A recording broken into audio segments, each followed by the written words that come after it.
ശ്രീലങ്കയുടെ മണ്ണ് ഇന്ത്യയുടെ സുരക്ഷയ്ക്ക് ഭീഷണിയാകുന്ന തരത്തിൽ ഉപയോഗിക്കാൻ അനുവദിക്കില്ലെന്ന നിർണായക പ്രഖ്യാപനവുമായി പ്രസിഡന്റ് അനുരാഗ് കുമാര ദിസനായകെ. പ്രധാനമന്ത്രി നരേന്ദ്രമോദിയുമായി ചേർന്നുള്ള സംയുക്ത പ്രഖ്യാപനത്തിലാണ് അദ്ദേഹം ഇത് അർത്ഥശങ്കയില്ലാതെ വ്യക്തമാക്കിയത്. ഭാരതത്തെ ലക്ഷ്യം വെച്ച് ഇന്ത്യൻ മഹാസമുദ്ര ദൗത്യവുമായി ചൈന മുന്നോട്ടു പോകുന്നതിനിടയിലാണ് ശ്രീലങ്ക ഇന്ത്യയുമായുള്ള പ്രതിരോധ സഹകരണം ഊന്നിപ്പറഞ്ഞത് എന്നത് ശ്രദ്ധേയമാണ്. കടം വീട്ടാൻ പരാജയപ്പെട്ടതോടെ ചൈന ശ്രീലങ്കയുടെ ഹമ്പൻതോട്ട തുറമുഖം ഏറ്റെടുത്തിരുന്നു.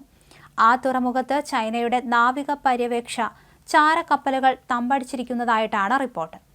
കഴിഞ്ഞ 2 വർഷത്തിലേറെയായി പല ഘട്ടങ്ങളിലും ചൈനയുടെ 25,000 ടൺ ഭാരമുള്ള ഉപഗ്രഹ ബാലിസ്റ്റിക് മിസൈൽ ട്രാക്കിംഗ് കപ്പൽ യുവാൻ വാങ് 5 ഹമ്പൻതോട്ടയിൽ നങ്കൂരമിട്ടത് ഇന്ത്യയുടെ താൽപര്യങ്ങൾക്ക് വിരുദ്ധമായിട്ടായിരുന്നു.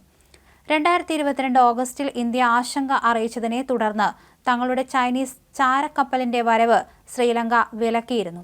എന്നാൽ പിന്നീടത് നാവികരുടെ ജോലി കൈമാറ്റത്തിന് എന്ന പേരിൽ അനുവദിക്കുകയായിരുന്നു.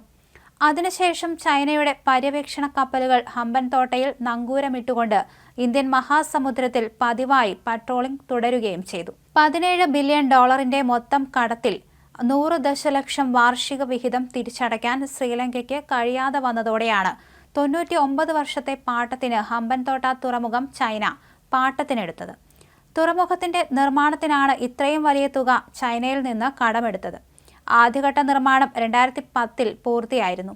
ഇന്നത്തെ കരാറോടെ ശ്രീലങ്കയുടെ സമുദ്രാതിർത്തി ഇന്ത്യയുടെ സുരക്ഷയ്ക്ക് വിഘാതമാകുന്ന തരത്തിൽ ഉപയോഗിക്കാൻ അനുവദിക്കില്ല എന്നാണ് ഉറപ്പ് നൽകിയിരിക്കുന്നത്. പ്രാദേശിക സന്തുലിതാവസ്ഥയെ ബാധിക്കും വിധം ഒരു പ്രവർത്തനവും അനുവദിക്കില്ലെന്ന് ചുരുക്കം. ശ്രീലങ്കയും ഇന്ത്യയും തമ്മിൽ സമഗ്ര പ്രതിരോധ സഹകരണത്തിനാണ് ധാരണയായത്. ഇരു രാജ്യങ്ങൾക്കുമിടയിൽ ഫെറി സർവീസ് തുടങ്ങുമെന്നും 250 ശ്രീലങ്കൻ വിദ്യാർത്ഥികൾക്ക് കൂടി ഇന്ത്യ സ്കോളർഷിപ്പ് നൽകുമെന്നും പ്രധാനമന്ത്രി നരേന്ദ്രമോദി അറിയിച്ചു.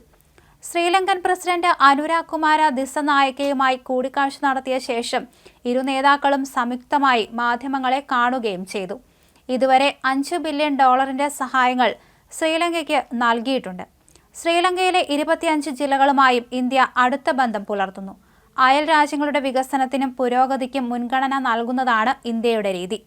മഹോ അനുരാധപുര റെയിൽവേ സിഗ്നലിംഗ് സംവിധാനത്തിന്റെയും കാങ്കസന്തുറൈ തുറമുഖത്തിന്റെയും പുനരുദ്ധാരണ പദ്ധതികൾക്ക് ഇന്ത്യ സഹായം നൽകും. 200-250 ശ്രീലങ്കൻ വിദ്യാർത്ഥികൾക്ക് സ്കോളർഷിപ്പും നൽകും, പ്രധാനമന്ത്രി പറഞ്ഞു. പാർപ്പിടം, പുനരുപയോഗ ഊർജം, കൃഷി, ക്ഷീരവികസനം, മത്സ്യബന്ധനം, അടിസ്ഥാന സൗകര്യങ്ങൾ തുടങ്ങിയ മേഖലയിലുള്ള ഇന്ത്യയുടെ പങ്കാളിത്തവും പ്രധാനമന്ത്രി ചൂണ്ടിക്കാണിച്ചു. അടുത്ത 5 വർഷത്തിനുള്ളിൽ ശ്രീലങ്കയിൽ നിന്നുള്ള 1500 സർക്കാർ ജീവനക്കാർക്ക് ഇന്ത്യ പരിശീലനം നൽകും. ശ്രീലങ്കയുമായുള്ള സഹകരണം വർദ്ധിപ്പിക്കാൻ ഇന്ത്യ എക്കാലവും ശ്രമിക്കും. അയൽരാജ്യം ആദ്യം എന്ന നയമാണ് ഇന്ത്യ പിന്തുടരുന്നത് എന്ന് പ്രധാനമന്ത്രി പറഞ്ഞു.